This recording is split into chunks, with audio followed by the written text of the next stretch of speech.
On va parler de reconnaissance et contentement. Et c'est intéressant parce qu'il est écrit dans ce texte-là, il y a un verset très connu. Il est écrit au verset 13 de Philippiens chapitre 4. Je peux tout grâce à celui qui me fortifie. Malheureusement, ce verset bien connu est souvent mal interprété. Et pourquoi? En effet, nous risquons de mal interpréter n'importe quel que soit le texte biblique en l'analysant hors de contexte. Mais parfois, on prend un seul verset et on dit « Ah, ok, mais c'est ça. » Une fois, j'ai rencontré quelqu'un qui disait « Non, si ma mère, elle est croyante, je suis sauvé. » Je dis « Pourquoi tu dis ça? » Ah, parce que je sais qu'il y a un verset dans la Bible où il est écrit que crois en Jésus, il sera sauvé tout et toute ta famille. Alors pour lui, ok, ma mère est chrétienne, c'est beau, je suis sauvé. Non, on ne peut pas regarder un verset d'une façon isolée et penser qu'on a bien compris ce qui est vraiment écrit dans le texte. Et pourquoi ce verset est-il si souvent mal interprété? Je crois que c'est en raison de l'expression « je peux tout ». C'est comme « on peut tout faire ». Parfois, quand nous lisons ce verset, c'est comme si on comprend que « oh oui, je peux tout », c'est-à-dire que je peux tout faire grâce à la force que Dieu me donne. C'est la puissance de Dieu qui est en nous. C'est comme on est presque des êtres très puissants parce que je peux tout. Nous pouvons penser à tort que nous pouvons obtenir tout ce que nous voulons parce que je peux tout. Alors, si je peux tout, c'est-à-dire que je peux obtenir le travail que je veux, je peux obtenir des richesses, je peux faire tout ce que je veux parce que je peux tout. Mais je vais me tromper souvent parce que le peu tout ensemble, ça me donne des problèmes dans ma tête parce que les deux sont des sons que nous n'avons pas en portugais. Et parfois, je mets ensemble deux sons qui sont différents et ça mélange ma tête. Alors, mais vous comprenez, c'est je peux tout. Okay? Même si je ne prononce pas très bien au moment que je parle vite, aidez-moi à comprendre de toute façon. Mais c'est ça, parfois, il y a des petits mélanges que la langue française me donne. Mais la question, ce n'est pas ça le sujet de ce texte. C'est pour ça que même si dans ce texte, on regarde « je peux tout », le texte parle de reconnaissance et contentement. Alors, pour bien comprendre le texte, allons d'abord, comprenons le contexte. L'apôtre Paul, il était en prison. Et dans ces moments de tribulation que Paul a vécu, les Philippiens étaient là pour lui, étaient toujours là. Alors, cette partie de la lettre, elle est tout d'abord une expression de sa reconnaissance envers les frères et sœurs de l'église, de cette église, de l'église à Philippe. L'apôtre précise que sa gratitude n'était pas seulement pour les choses qu'il avait reçues, et était encore plus que ça. Il était reconnaissant pour cette démonstration d'amour de la part de cette église. Lisons le verset 10. « Je me suis profondément réjoui dans le Seigneur en voyant que votre intérêt pour moi a pu finalement porter de nouveaux fruits. Car cette sollicitude à mon égard, vous l'éprouviez toujours, mais vous n'aviez pas eu l'occasion de la manifester. » Tout d'abord, je trouve très intéressant la façon qu'il commence le verset. « Je suis profondément réjoui en vous? » Non. « Je suis profondément réjoui dans le Seigneur. » C'est-à-dire lorsqu'il remercie l'Église pour les dons qu'il avait reçus, il met l'accent sur le Seigneur. C'est-à-dire qu'il comprenait que l'Église était utilisé par Dieu pour lui bénir. Mais son accent n'est pas sur la générosité des Philippiens. Il croyait que tout cela venait de Dieu. Mais cependant, de toute façon, lorsqu'il indique de même qu'il a perçu, c'est comme « ok, je vois votre sollicitude envers moi ». C'est comme il dit, écoute, je crois que oui, je dois bénir le Seigneur, je me réjouis dans le Seigneur, mais de toute façon, merci. Qu'il est bon de savoir que les gens s'intéressent à nous. Lorsque nous avons un problème, que nous sommes dans la détresse, que quelqu'un nous appelle, dit, OK, j'ai prié pour toi, c'est bien ça. Alors c'est comme si, OK, merci pour votre amour, pour votre intérêt envers moi, qu'il est bon de savoir, il est bon de savoir que nous ne sommes pas seuls dans nos combats. Mais cela nous amène à une autre réflexion. Avons-nous manifesté l'amour et de l'intérêt pour les personnes qui nous entourent? Parce que c'est bien de recevoir. Ah, je suis malade, quelqu'un m'appelle. Comment ça va? C'est bien, la famille va bien. Mais au contraire, est-ce que sommes-nous la personne à faire l'appel? Toujours, on pense que c'est très bien de savoir que quelqu'un a l'intérêt pour nous, qu'il nous aime, mais c'est bien aussi de démontrer l'amour. La parole de Dieu nous met au défi de pleurer avec ceux qui pleurent. De se réjouir, oui, avec ceux qui sont dans un moment de joie, mais de pleurer aussi. Avons-nous été attentifs à la souffrance de ceux qui sont autour de nous, pour ceux qui pleurent autour de nous? Écoutez, notre société nous a souvent rendus insensibles à la douleur des autres. C'est comme, OK, dans le but de la société, on doit chercher quoi? La joie.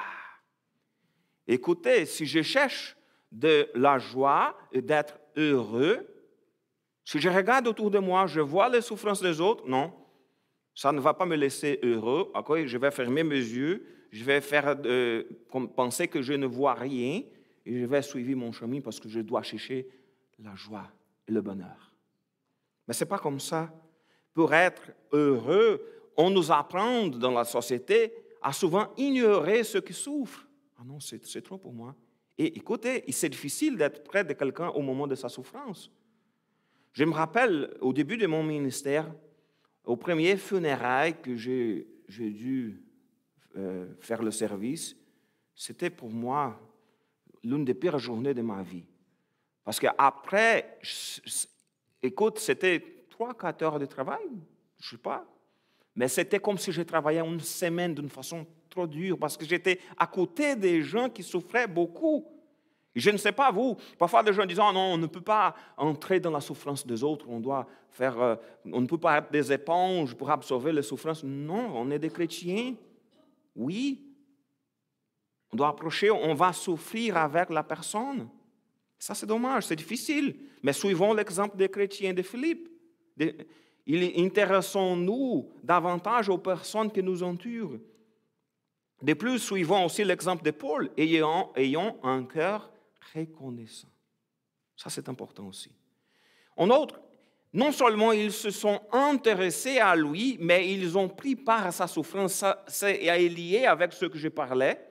Mais lisons le verset 14. « Pourtant, vous avez bien fait de prendre part à ma détresse. » Les chrétiens de l'église de Philippe ne sont pas contentés de s'intéresser à lui, ils ont agi.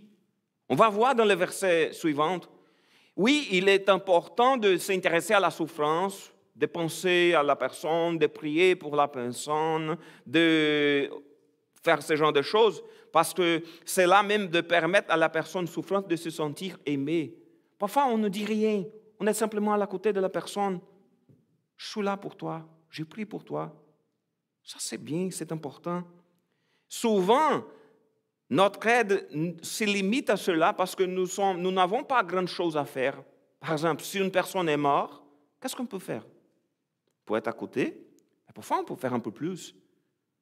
Est-ce qu'il y a quelque chose chez toi que je peux faire pour t'aider? Est-ce que j'ai pu aider avec tes enfants, disons, s'il y a quelque chose? Par exemple, cette semaine, l'épouse d'un de mes cousins est morte. Elle avait une trentaine d'années d'un cancer. Ils ont un fils de 2 ans. Alors, je ne pouvais rien faire. Rien, pas du tout. Ils sont à Recife, au Brésil. Je suis là, ici. Rien à faire. Mais la seule chose que je pouvais le faire, c'était parler avec lui et prier pour lui. C'est tout. Alors parfois, on arrête dans notre intérêt envers lui de démontrer notre solidarité, on est là pour la personne. Mais parfois, il y a des choses, pourtant, il existe de nombreuses circonstances dans lesquelles nous pouvons participer à la souffrance de ceux qui nous entourent d'une manière plus efficace. Concrètement, qu'est-ce que je peux faire pour t'aider? Qu'est-ce qu'on peut faire pour t'aider? Souvent, en plus de prier, nous pouvons aider ceux qui souffrent. En plus de prier pour Paul, les Philippiens l'ont soutenu par leurs dons. Ils étaient à ses côtés. Oui, pleurant avec ceux qui pleurent, mais non seulement cela, faisons quelque chose pour aider ceux qui sont dans la souffrance. Ensuite, de plus, ils ont aussi investi dans son ministère, parce qu'il ne s'agissait pas seulement d'aider Paul dans ses souffrances d'une façon, disons, personnelle, mais il y avait ici la question de soutenir dans son ministère. Lisons le verset 15. « Comme vous le savez, Philippiens, dans les premiers temps de mon activité pour la cause de l'Évangile, lorsque j'ai quitté la Macédoine, aucune église n'est entrée avec moi dans un échange réciproque de dons matériels et spirituels. Vous seul l'avez fait. » Écoutez, Paul semble rappeler à ses amis de l'Église qu'il s'occupait d'une place unique dans ses activités missionnaires. Aucune Église n'est associée à lui de cette manière dans l'œuvre de l'Évangile. D'après son discours, ce que Paul disait, il semble qu'il y a eu un échange mutuel à double sens entre l'Église et l'apôtre. En outre, ils ont soutenu Paul dans ses activités apostoliques depuis le début. Ils étaient là toujours depuis le début. Il avait, disons, une chose de double sens, mais il y avait aussi qu'ils étaient là depuis le début. Lorsque nous lisons d'autres textes bibliques, nous nous rendons compte que d'autres églises ont également envoyé des ressources, de l'aide à l'apôtre Paul. Cependant, les Philippiens étaient présents tout le temps, depuis le début. Selon ce verset, il y a eu un échange réciproque de biens matériels et spirituels entre eux. Il y a un échange précieux. Il ne s'agissait pas seulement d'aider Paul financièrement. « Ok, c'est ton ami, je vais envoyer. » Non, c'est pour soutenir son ministère. Alors, l'intention était clairement de soutenir, comme les Philippiens, soutenant l'œuvre du Seigneur. Parfois, on parle des missions, d'envoyer des ressources à la mission, ou même à l'église locale.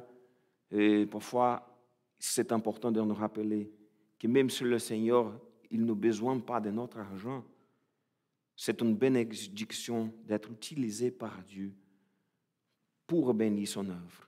Parfois, on ne peut pas être là, dans le Moyen-Orient, par exemple, mais on peut prier pour les missionnaires, on peut envoyer de l'argent, et il y a des autres façons d'aider. Alors, comme les Philippiens, soutenons l'œuvre du Seigneur. Et enfin, ils étaient attentifs à ses besoins.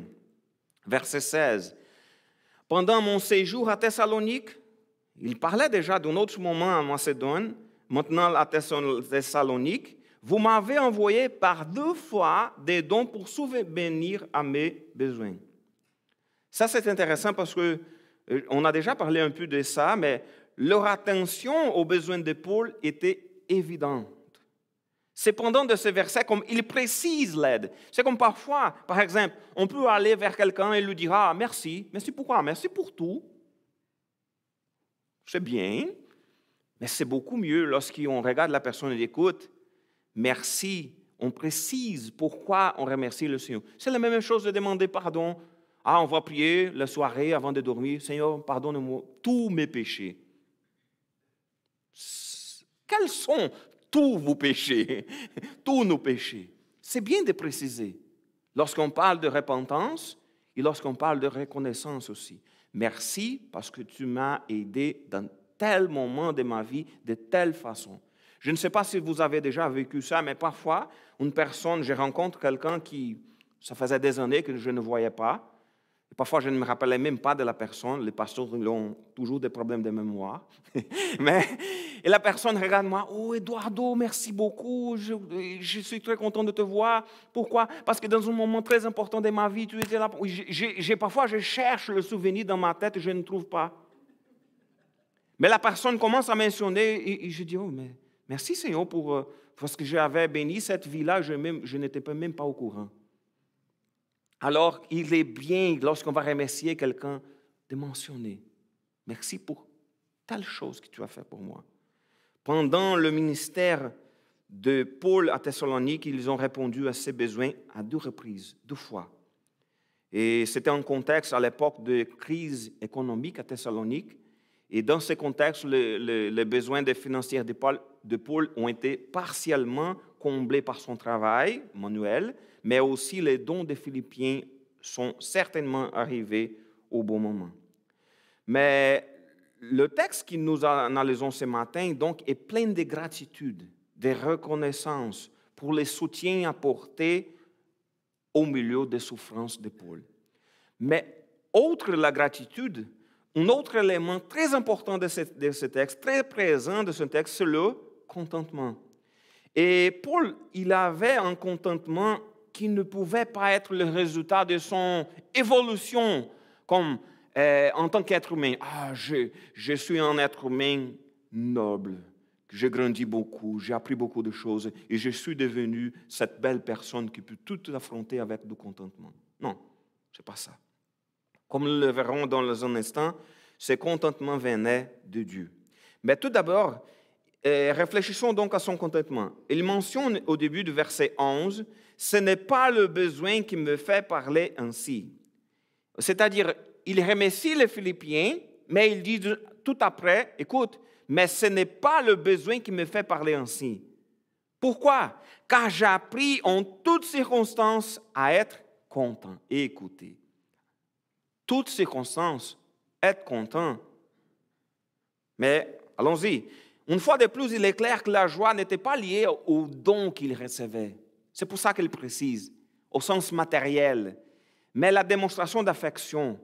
Mais pour ça, il appréciait, oui, l'aide des Philippiens, mais pour lui, il s'agissait en fait de se sentir pris en charge et aimé. Parce qu'il dit, écoute, le Seigneur ne me laisserait pas dans le besoin. Je suis content, n'importe quelles que soient les circonstances.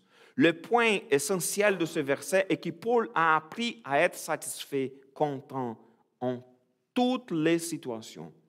Il a appris à être satisfait même si les circonstances sont défavorables. Et malheureusement, nous avons une forte tendance à, comme les Québécois disent, chialer.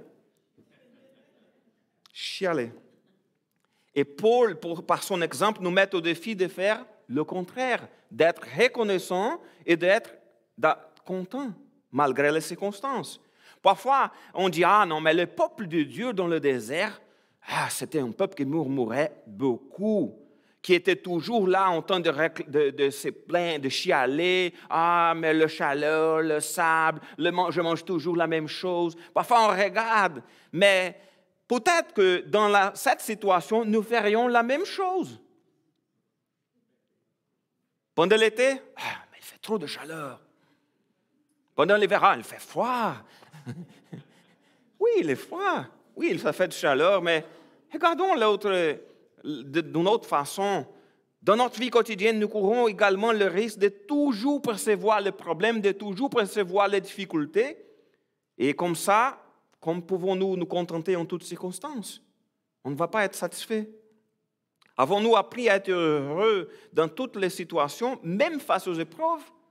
La vertu du contentement n'est pas facile à développer. Même certains philosophes du 1er siècle consacraient déjà une partie de leur temps à réfléchir sur le contentement.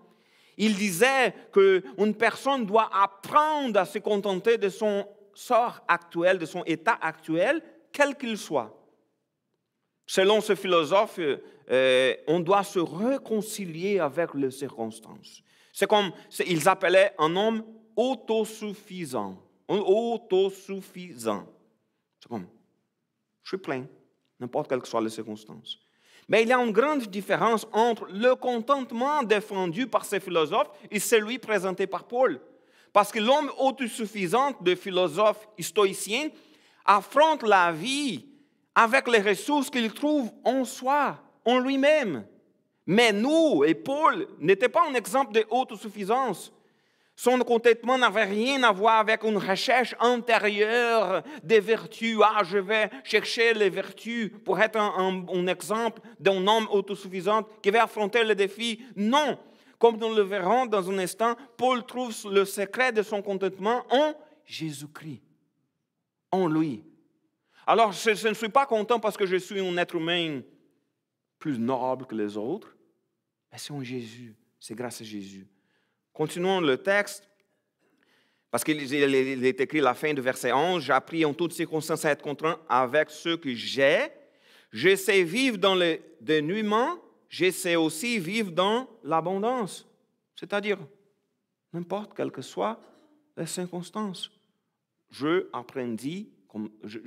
appris, aprendi c'est au portugais, aprendi c'est exactement appris, j'ai appris à être content, à vivre avec, comme disent les Québécois, à vivre avec.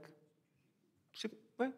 Mais ça qu'il précise, c'est avec ce qu'il avait. Il s'agit d'un défi majeur pour notre société. Parce que pour nous, nous sommes dans une société extrêmement consumériste. En général, on parle de ça, on parle des autres. Ah non, la société, oh les Américains, il y a un Américain, les Américains, ils sont consuméristes. Mais pas moi. C'est dans notre société. Nous avons tendance de toujours vouloir plus, n'être jamais satisfait. C'est comme ça la société dans laquelle nous vivons. De nombreuses personnes, pour devenir encore plus difficile parfois, de nombreuses personnes affichent leur bonheur, leur richesse sur les réseaux sociaux. Et parfois on regarde et dit, écoute, mais ce gars-là, il est heureux, il est riche, mais oui, on commence à comparer malheureusement notre monde réel avec leur monde virtuel et dire, oh, je ne peux pas être content, j'ai besoin de chercher d'avoir plus de choses parce que regarde leur vie, regarde leur voyage. Ce n'est pas comme ça.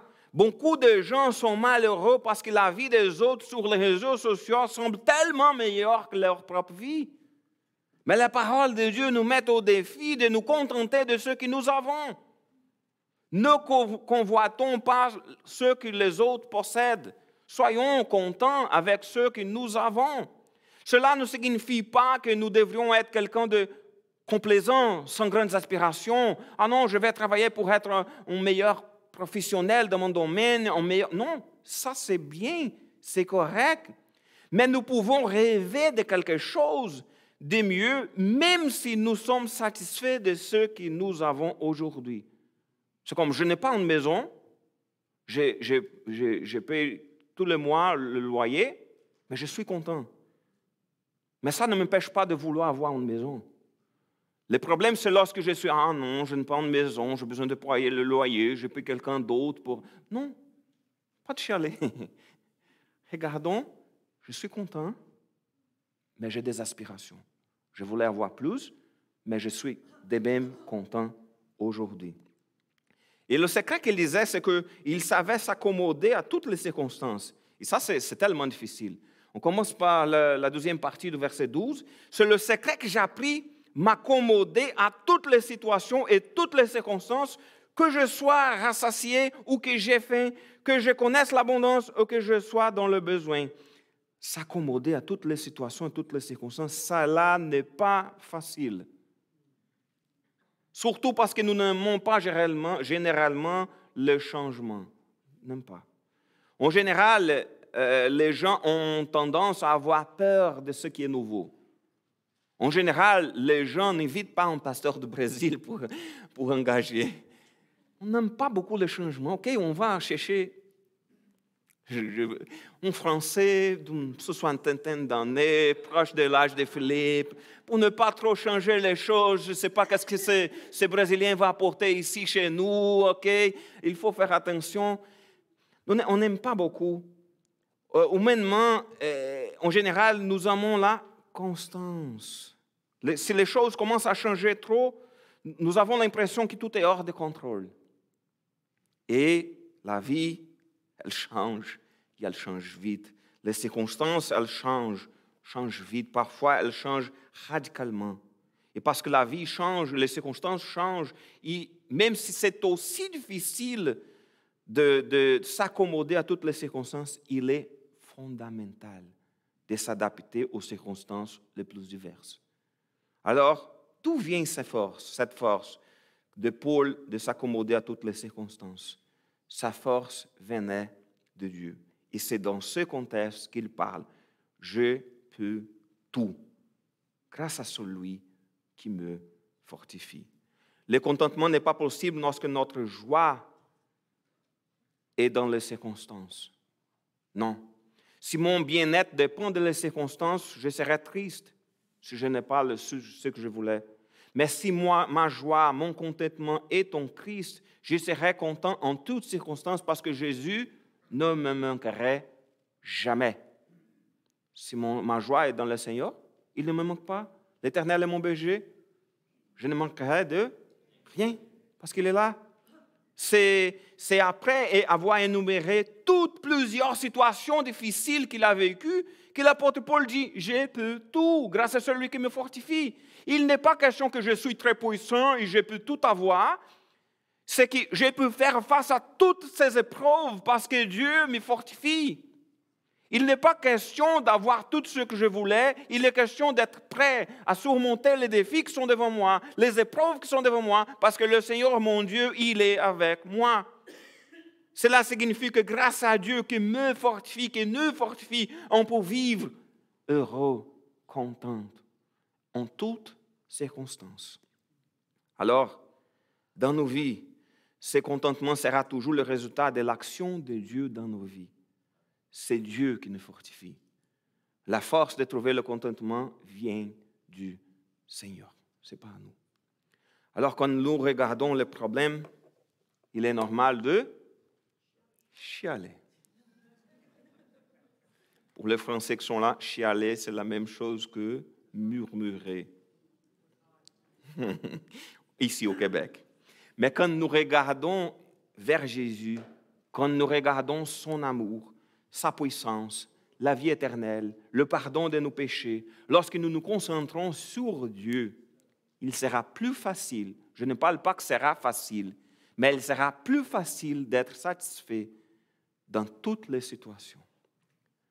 J'ai pu tout grâce à celui qui me fortifie. Dans les moments difficiles, prions, comme dans le psaume 42, le verset 12. Pourquoi donc, ô mon âme, es-tu si abattu et gémis-tu sur moi? Mets ton espoir en Dieu. Faisons confiance, espérons en Dieu. En lui, nous avons la force nécessaire pour faire face aux moments difficiles. En Jésus, je peux faire face à des grandes difficultés et elles ne me submergeront pas. Pourquoi? Parce que c'est lui qui me fortifie. Qu'il soit toujours notre force. Soyons fortifiés en lui. Amen. Et on va louer l'Éternel. J'invite le musicien. Nous sommes un petit peu en retard, mais ce n'est pas grave. On va louer de même le Seigneur. Si vous avez un problème pour prendre l'autobus, etc., soyez pas gênés.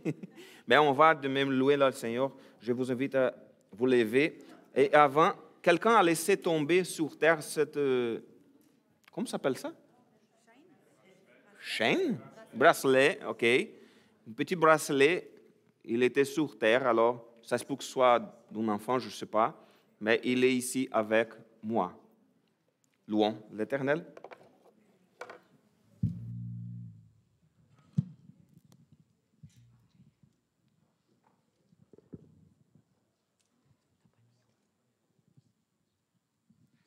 Levons-nous.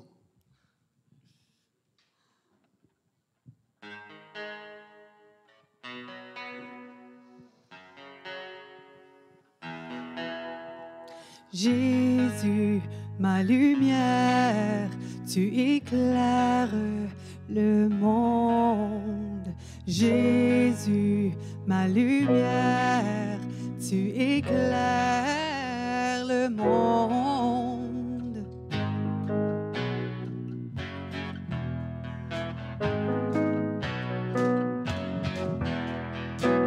Aveuglé par le monde ici-bas, je veux voir ce que tu vois. J'ai emprunté plusieurs sentiers. Dans la noirceur, je ne voyais pas. Pris dans les chaînes de mes péchés, incapable de me libérer. Seul, j'ai tenté de me sauver, mais c'est toi qui m'as délivré, Jésus. Oh, Jésus. Oh, Jésus. Yeah. Oh oui, c'est Jésus qui m'a délivré. Jésus, ma lumière, tu éclaires le monde. Jésus, ma lumière, tu éclaires le monde. Maintenant, tu me conduis. Je ne marche plus dans la nuit. Tu as pardonné tous mes péchés et ta lumière brille dans ma vie, Jésus. Oh, Jésus. Oh, Jésus. Yeah. Oh oui, c'est Jésus qui m'a délivré. Jésus, ma lumière, tu éclaires le monde. Jésus, ma lumière, tu éclaires le monde. Jésus, ma lumière, tu éclaires le monde. Jésus, ma lumière, tu éclaires le monde. Chantez! Jésus, ma lumière, tu éclaires le monde. Jésus, ma lumière, tu éclaires le monde.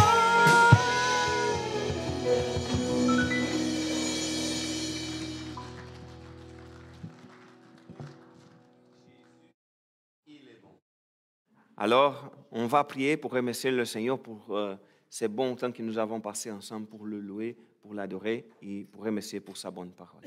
Merci Seigneur pour ta bonne parole. Merci parce que notre force, ce n'est pas à nous, elle vient de toi. Qu'on puisse nous être de toujours de plus en plus près de toi et que ta force puisse nous rendre capables d'affronter les défis qui sont devant nous et qu'avec la force, la sagesse qui vient de toi, on peut glorifier ton nom par notre vie. Qu'il soit toujours pour ta gloire. Aide-nous dans nos faiblesses et que nous ne puissions pas chercher les réponses dans nous-mêmes ou dans la société, mais en toi. Merci, Papa, parce que tu es toujours près de nous et tu ne nous abandonnes jamais. Merci pour ton amour envers nous et donne-nous une bonne semaine. Au nom de Jésus. Amen. Je vous rappelle qu'il y a toujours le café et le biscuit et aussi un lunch communautaire. On vous invite à aller en bas et prendre du café et du biscuit et mangeons ensemble. Que Dieu vous bénisse. Une bonne semaine.